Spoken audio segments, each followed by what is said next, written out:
you so much, and I'd like to say good afternoon to everybody. It's always tricky to have a session so late. Hopefully, I will be able to be brief, and you can maybe we can use some time for a Q&A. You may be asking yourself the question, you are here in a FTTX conference expecting to be discussing high tech and expecting to be, when a CEO of a ICT company stands up, is going to be talking about maybe AI, about robotics, or about many other things. Here you have somebody coming to talk about people. Why should we be caring about people? I think that we should all be caring about people. We should realize that we're embarking with all of these innovations that we're doing it to serve humanity. And if we don't, then there's a problem there. At the same time, as we're driving all of these change agendas in all of our companies, if we do not get the people behind us, then we'll have a situation where people lose meaning. They come to work, but they lack meaning. So what we have done within Altron, we are not perfect, but what we have done is to try and rally our 8,500 people behind us, behind our agenda, to help us to really try and turn around this business. Some of you who may have been living in this country 4 or 5 years ago, you may have been familiar with some of these headlines about our company. We are not particularly proud about this reality that you see there, but we always start from it. We start from it because we always have to be honest with ourselves in terms of where we were and where we're going. And this, to us, this kind of headlines is not the kind of headlines that we like. We often refer to that period of our history as a near-death experience. It's a near-death because we really, had we not taken some key decisions, this company would not have been around right now. Those of you, I hope not many, that have been through a near-death experience, they would understand that you come out of it being a changed person. You suddenly realize the value of life. You suddenly realize also that you need to start to living a purposeful life. You ask yourself the question, I've been around. If I had gone, what is it that really people would have missed? And that's a very tough conversation to have with yourself. And it helps you to focus on what matters. And what matters really is about the impact that you are going to have to the people that are around you. As a company, it also focuses you to ask yourself the question, how will I be remembered? What impact am I having to society? That is the kind of conversation that we had within Altron. To do that, though, we needed to come up with a strategy.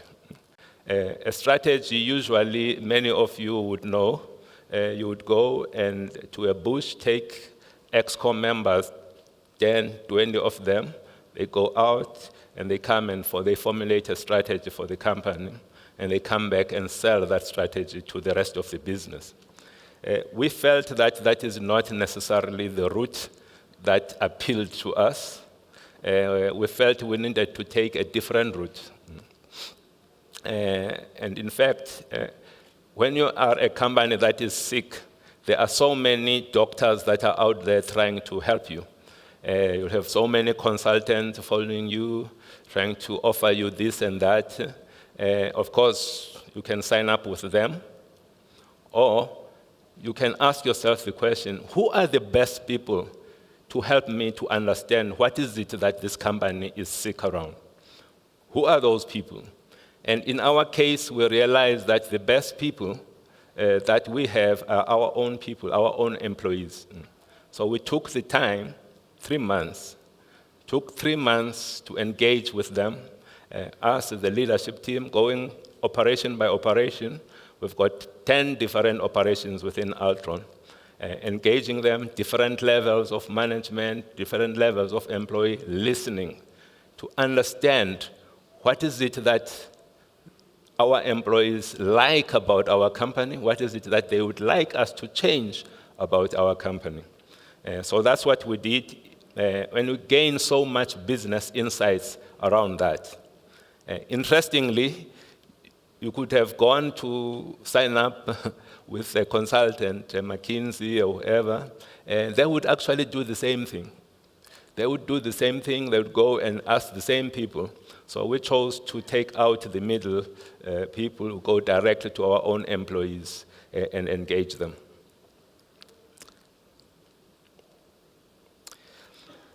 We also, after that 3 months period, after having gained great insights about our business, it was now the time for us to go and formulate a strategy for our business. We took 80 of our top leaders of the business, go out a session like this to formulate the strategy. I remember the facilitator at the time, he was one of the consultants, they said, look, we have never really done a strategy session with so many people. I don't think it's going to work. And they were not so keen to be going this route. Of course, because I'm the one who was paying, I said, you go this route with us. If not, maybe I can find somebody who can facilitate a session with 80 people and above. And of course, we ended up doing it with our 80 people. And the good thing is that looking back now, that facilitator, his approach to strategy formulation is involve as many people as possible. You may ask to say, why would you be doing this? Why would you be involving so many people? Isn't it easy to deal with only 15 people? Why involve so many people? In our case, we did not have time. The company was building, so we wanted to make sure that we do not have to come back from a strategy session and have to sell this thing to the next 2 or 3 levels of management. They needed to be part and parcel of that strategy formulation process. So that's very important. At the same time, when people are asking them, these leaders, when they go back, they're asking them about the strategy, they will know why we have made certain decisions because they were part of that. They can defend the strategy. They can explain it. One of the worst things is to have a strategy that not many people understand. So that's what we did, and they shaped this strategy, which we've got on one page. This is, again, probably not common to have the entire strategy of the company in one page. And I think people like us, we are CEOs, we are executives of companies. What we like is to be seen as people that are complicated, And complexity and sophistication, we confuse those two things. And the more complicated things are, the more we like it because it makes us to look like we're sophisticated. We have chosen to take a different route within Altron. We've chosen to simplify things. Hence, we have our strategy just on one page. Every little decision, every action that we have taken over the last 2.5 years can be explained based on this strategy. Every action, whether we're talking acquisitions, whether we're talking the training that we do, the disposals of the assets that we have been disposing, our focus, anything you can think of, it can be explained based on this one chart. And it is a chart that was formulated by those 80+ people. I'm going to just take you through the chart quickly. Our purpose. We decided that we needed to have a purpose, the thing that makes us who we are. Why do we exist? What is the reason of our existence? If we were not there, what is it that people are going to miss? So that's the thing that makes us, that drives us as a company. And coming with that was not easy. And we felt that we needed to go back to our roots. When the company was formed 54 years ago, why? What is it? What did it stand for? And what we realized that there was a huge element of innovation. This is a company that was formed by an Afrikaner, Dr. Venter. And I've often been asked, what are you doing in a white monopoly capital? You are a black guy, what are you doing there? Which is an interesting question to ask when we are living in a society which says that we, the country which we live in, we all belong to South Africa. There is no this or that, we belong to one South Africa. But those are some of the questions that one gets asked.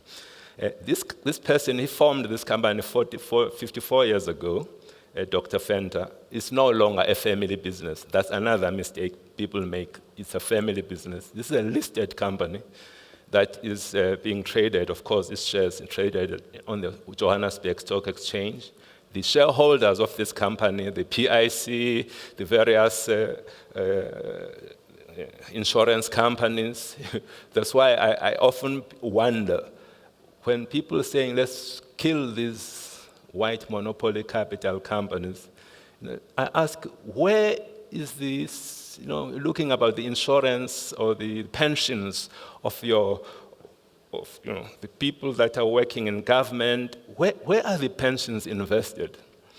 And then we suddenly realize that people cannot connect that the pensions are invested in these kind of companies, which if we kill them, then there's not going to be too much returns. So the reason why I'm saying all of this has got nothing to do with my topic, but I think it's something that is happening in our country where we need to be informed about things. So our purpose, we said, our purpose is innovation, delivering innovation that matters. Deliver innovation that matters. That's what we said we wanted to do. And we came up with a set of values. These are the values. Again, these are values that came from the ground up. There is one set of value that is a value that does not quite belong to the rest. Can you explain maybe one person, the reason why I've highlighted it differently, this particular one? It's got a different color, that value. How do I move it?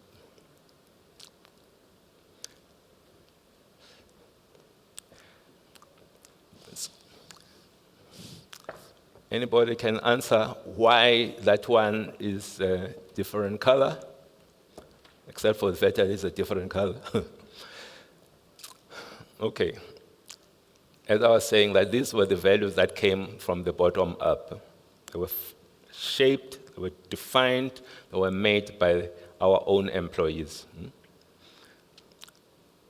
But there's one that did not come from, and that value, when I was presenting to the board, here are the values, they came from below, and blah, blah, excited. Maybe we need another value. Which one do you think it is? We need to create leading returns for our shareholders. Do you think our employees will come up with something like that? Very unlikely. But why what kind of a leader am I not to include something like that? Clearly, we've got this stupid CEO who is not including something so important. Why do you think I did not include that? The reason why, because if you do all of those things, all of the other things that are there, the other one comes naturally. You don't even have to say it. If you're passionate about your customers, passionate about your employees, doing all of the right things, it naturally will follow that you are going to be delivering great returns, which is what we have been doing. But, of course, there are some fights that, you decide, I don't have to fight that fight. We decided to include the sixth value, but I never really highlighted too much. The other values are the ones that connect deeply with our people because they came from them. When we talk about diversity and inclusion, they understand what they said we need to look like as a company. When they said that we wanted to be an open and an honest company, they were very clear.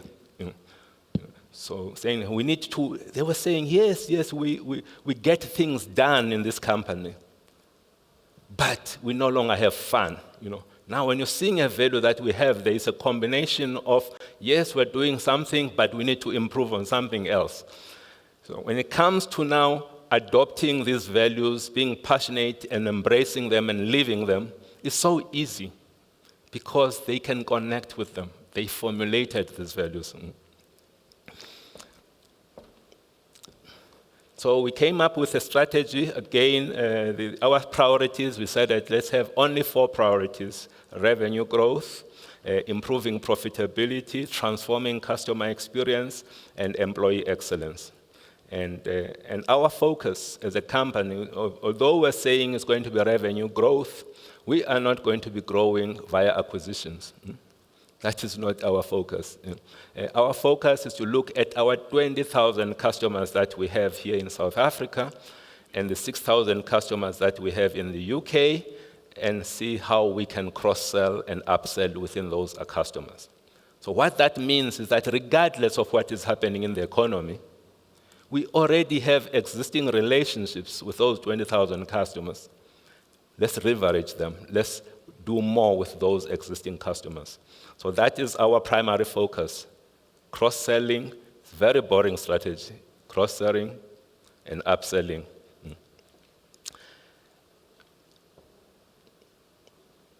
In our growth areas, of course, many of you would really connect with these growth areas.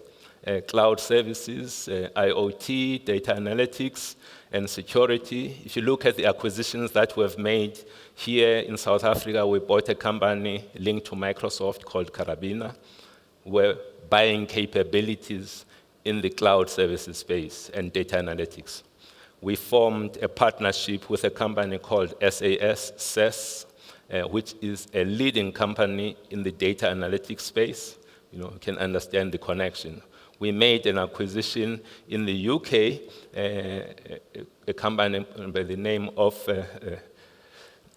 Dynamic Software, and that company's focus is really around cloud services. And we also made another acquisition in Australia in the IoT space. So all of our actions can be connected back to this strategy, which was created by our employees and us, of course. And we had to simplify. Another feedback that we got from our employees, we were complex as a company, very complex. We've got all of these 10 different entities creating confusion to our customers. Let's simplify, let's make sure that we have clear segments that our customers can connect to.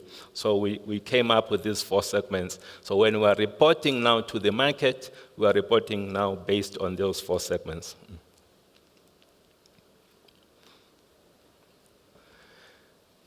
And we have, of course, been driving innovation within the company. It's something that it's something that is really part and parcel of our DNA. We have this thing called a Chief Executive Challenge, where we issue a challenge to all of our 8,500 employees, and they come up with some ideas around whatever challenge we've given them. And our job is to put resources behind those ideas and translate those ideas into innovation. For example, the innovation that we have recently done with Toyota, where now Toyota, if you buy with any Toyota, it's coming out with a Wi-Fi. It's an innovation that came from our teams here. It's a global first. It's the first company, Toyota, to do something like this. And we are now going to be exporting these things throughout the world, being manufactured here in South Africa, which is exactly what we want. But these are the ideas coming from our people.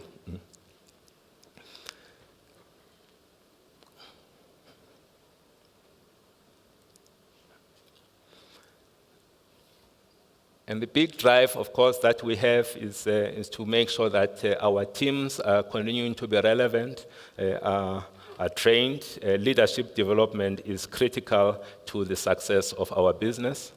And the other big important part, given all of the challenges that we know about our country, is the focus on ethics.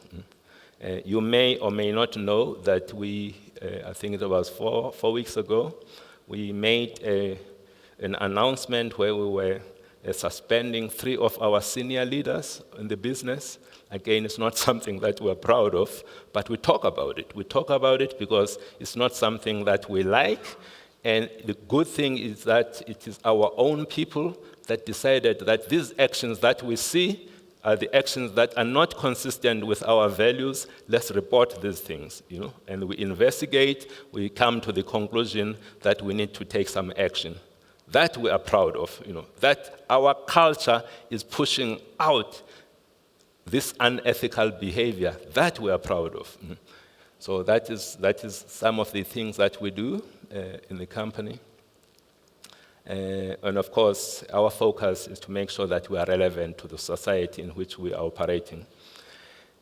What are some of the results? Of course, we have seen some great return from the shareholder value, shareholder returns over the last 3 years, from about 6 rands a share. We're currently sitting at about 25 rand a share, largely driven by the focus that we have on people and customers. These are some of the headlines that we are starting to have, completely different from the headlines that we had 2 and 3 years ago. So what I want to leave you with is that at the end of the day, the measure of one's success is the means by which you have acquired that success. And for us, this is very, very important. There are many, many companies that claim to be successful, but you need to be looking, how did you become that? Are you happy with the way the means that you use to be where you are? And this is why we have such a very, very strong focus on values within our company. That's why we are proud to see that the culture is rooting out things that are not ethical within Altron. With that, I want to leave you with just these 3 questions. Are you listening to your own employees? Yes, we are in this tech thing. Yes, we all love tech. But are you connecting with your own employees to help you, maybe to accelerate some of your own ideas around the tech? Are you defining what you do by what matters? Do you have a purpose for your company?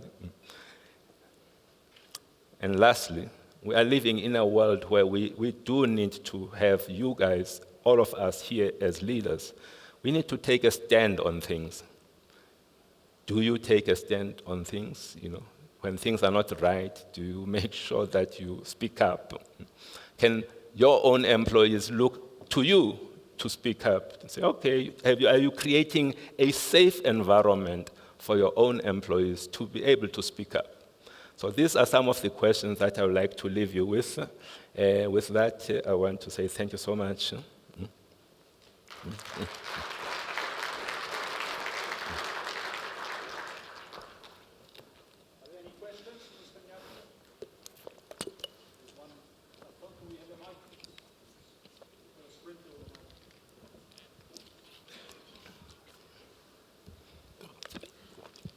Afternoon. Afternoon. This is a question from Hector from Inside Growth. The question I have, I'll ask without being too specific because I don't want to limit your response. But I'd like to ask, what is your relationship with startups? What is our relationship with startups? It's at different levels. I would say there are startups and there are also SMMEs. So if you look at, and let me start with SMMEs, in many of the projects that we do, we are expected, and as part of our own way of doing things, we would like to work with SMMEs. In some cases, we are stipulated in the contracts that we have with certain governments that we need to work with those startup companies. So that is the relationship. One on our own, bringing bringing SMMEs into the projects that we do. The other one being kind of like forced by the contracts that we have. So those are the two relationships with SMMEs. With startups, it's different. If you look at those the growth areas that I've highlighted there, we're forever looking for people that have got their own IP. Today, we have our business, about 50% of our business, it comes from our own intellectual property. This is something that is uniquely Altron, because if you look at other local IT companies, they are largely resellers or integrators of other people's technology. So we would like to continue to drive up the percentage contribution coming from our own IP. And that own IP is usually people, small companies that have got great solutions, tackling local related solutions. Unfortunately, we end up buying those companies. So our relationship is a self-interest of looking at how we can work with them to strengthen our offerings. So that is the relationship that we have with startup companies.